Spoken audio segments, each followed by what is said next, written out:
మీరు మారిపోయారు సార్, మీరు మారిపోయారండి అనే సినిమా డైలాగ్ యాదకొస్తుందబ్బా పక్క.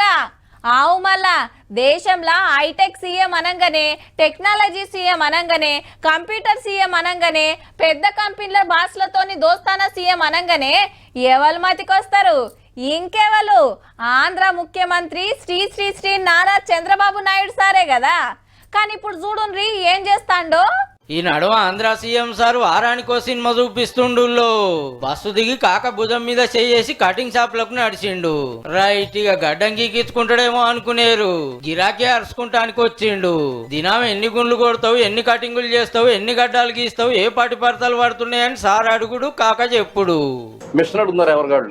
మిషన్ నాకు రాదు, నీకు రాదు, నాకు రాదు. అవు మళ్ళా ఇంకా వెనకటాతారులే వాడితే ఎవరు వస్తారే కాక, అప్డేట్ కావాలి గానే. మెషిన్స్ అని నీకు లేటెస్ట్ వచ్చాయా? ఇంకా గవ్వే వాడితే ఎట్లనయ్యా అని కత్తెరలు, మిషన్లు, లోషన్లు కొత్త ఇచ్చిండు. పాత సరుకులు అన్ని ఉన్నాయి, మొత్తం పాతవే. చాలా ఇబ్బందులు ఉన్నాయి మీకు, అందుకే నేను ఇవన్నీ తీసుకొచ్చాను. సరే ఇది వాడండి మీరు. ఈ ఇడుదుడు తమ్ముతో నడుచుకుంటా సీదా మెకానిక్ దుకాణం కాడికి వచ్చిండు. మొత్తం అంత డబ్బాల షాప్ నడిపించేది చూసినాక కూడా రీపోయింది. ఈ మార్గం షెడ్ ఉంటే వచ్చేవాళ్ళు కూడా తక్కువ వస్తారు కదా. గిరాకీ ఎట్లుంది, దినం ఎంత మిలిగేది అరుచుకొని ఎంబటే గిట్ల కృషి చేసిండు. ఒక మంచి ప్లేస్ ఐడెంటిఫై చేసి అక్కడ షెడ్ కట్టి, ఈ వీళ్ళు ఇంట్లోనే బర్రెలు సాత్తుర్రు అని తెలిసి బాబు గారు వచ్చిండు చూద్దామని. బర్రెలెన్ని, దుడ్డలెన్ని, ఎన్ని పాలిస్తున్నాయి, ఎంత సంపాదిస్తున్నావు అని అడుక్కుంటా ఆసామికి గిట్ల ఆసరైండు. ఇది ఎంత పాలిస్తుంది? చాలా యాక్టివ్ గా ఉంది. బర్రెలకు గడ్డేసుడే కాదు, కుడిదిసుత కలిపిండు సీఎం సారు. ఏమేమి వేస్తారు దీంట్లో? దీంట్లో తౌడు, మిక్చరు 8 గంటలు నానబెట్టేసి ఇట్లా కలిపేసేసి నీళ్లు కలిసి పోసి పెట్టేస్తాం. రేటు తక్కువ ఉంటే చెప్పు కాక, సార్ వాళ్ళదే హెరిటేజ్ కంపెనీ ఉంది, మంచిగా గట్టిస్తాడు గాని. ఇంకో ఊర్లో కార్ దిగి సీదా కిరాణం దుకాణం కాడికి వచ్చి చిన్నవ్వతోటి మాట్లాడిండు. దందా ఎట్లా నడుస్తుంది, ఏమేమి అమ్ముతానో అని. పెన్షన్ రావట్లేదండి, ఇద్దరికి ఎవరు రావట్లేదు. పని చేయండి, ఇది లాభం లేదు. షాపు ఇది పర్మనెంట్ షాప్ పెట్టించి ఏరే తనకి ఇంటికి వచ్చి తిప్పలేంది, చదువులేంది అరుచుకున్నాడు సారు.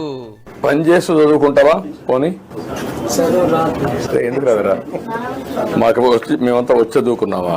ఎప్పుడు గొర్రెలే మేపుతావా? మీ కులమే ఈ రోజు బ్రహ్మాండంగా మంత్రిగా పనిచేస్తున్నాడు.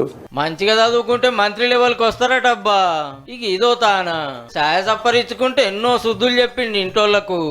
నేను పైకి దిగాలని నువ్వు నన్ను ఎన్నిక లాగారనుకో, అప్పుడేమవుతుంది? నాలో నిరుత్సాహం వచ్చి మీ ఇంటికి రావడం మానేస్తా. మొన్న ఈ స్కూల్ కు పోయి పిల్లలతోటి ముచ్చట పెట్టుకుంటూ అంతా కలే తిరిగిండు. ప్రతి ఒక్కటి అరుచుకుంటూ ఏం చేస్తే బాగుంటుందో చెప్పమని సలహాలు సుతా అడిగిండు. ఎప్పుడు టెక్నాలజీ, కంప్యూటర్లు, కంపెనీలు, రోబోలని కలవరిచ్చే హైటెక్ మనిషి ఇట్లా ఇండ్ల పొంట తిరుగుడు, కటింగ్ షాప్ లకు వచ్చుడు, బర్లకు గడ్డేసి కుడిది పెట్టుడు ఎన్నో చేస్తుండే వరకు పబ్లిక్ అంతా పరిశాన అవుతాండ్రట. అంత కొత్తగా ఉండే వరకు మళ్ళీ ఎవ్వరు ఏది అడుగుతుంది ఎంబటే సాంచిన చేస్తూనే ఉన్నాడు. చేద్దాం చూద్దాం అనుకుంటా మాస్ లీడర్ అయి మళ్ళోపారి ముఖ్యమంత్రి కావాలనే తనలాటేమో మరి. ఏమవుతావు? సీఎం అవుతావు. నా కుర్చీ కేసరి పెడుతున్నావు.